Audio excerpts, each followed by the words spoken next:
মুখ্যমন্ত্রী আসবেন এই আশায় ধূপগুড়িতে আগেভাগে মঞ্চ তৈরি হয়েছিল এবং বহু দুর্গত মানুষ ত্রাণ শিবির ছেড়ে সেখানে এসে জড়ো হয়েছিলেন। প্রশাসন ও শাসক দলের তরফে প্রস্তুতিও নেওয়া হয়েছিল জোর কদমে, কিন্তু শেষ পর্যন্ত নিরাশ হয়ে ফিরতে হয় অপেক্ষমানদের। মুখ্যমন্ত্রী তাদের দুর্দশার কথা শুনবেন এই আশা নিয়ে এসেছিলেন মানুষ, কিন্তু শেষ পর্যন্ত না মেলায় স্থানীয়দের মধ্যে হতাশা ও ক্ষোভ ব্যাপক আকার নিয়েছে। সোমবার মুখ্যমন্ত্রী নাগরাকাটায় পরিদর্শন শেষে যান মালবাজারে। সেখানে তিনি স্থানীয়দের সঙ্গে কথা বলেন এবং শিশুদের হাতে চকলেট তুলে দেন। এরপর সোজা তিনি মিরিকের উদ্দেশ্যে রওনা দেন। অথচ ডুয়ার্সের এই দুই অঞ্চল বাদ পড়া নিয়ে প্রশ্নের মুখে স্থানীয় প্রশাসন। ধূপগুড়ির বন্যা দুর্গত বাসিন্দা দুলাল নাগ আক্ষেপ করে বলেন, মুখ্যমন্ত্রীর সঙ্গে দেখা করার জন্য আমরা অনেক আশা নিয়ে ত্রাণ শিবির থেকে এসেছিলাম, নিরাশ হয়ে ফিরতে হলো।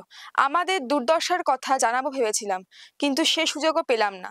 বারবার প্রতিশ্রুতি দেওয়া সত্ত্বেও কেন ডুয়ার্সের এই দুর্গত অঞ্চলগুলি উপেক্ষিত থাকছে, সেই প্রশ্ন তুলেছেন এলাকার মানুষ। মুখ্যমন্ত্রীর এই আচরণে ক্ষোভ আরো তীব্র হয়েছে। বন্যা কবলিত এলাকার মানুষের দীর্ঘদিনের দাবি, ডুয়ার্সের এই এলাকাগুলি বারবার প্রাকৃতিক বিপর্যয়ের শিকার হলেও রাজ্য সরকার তাদের প্রতি উদাসীন।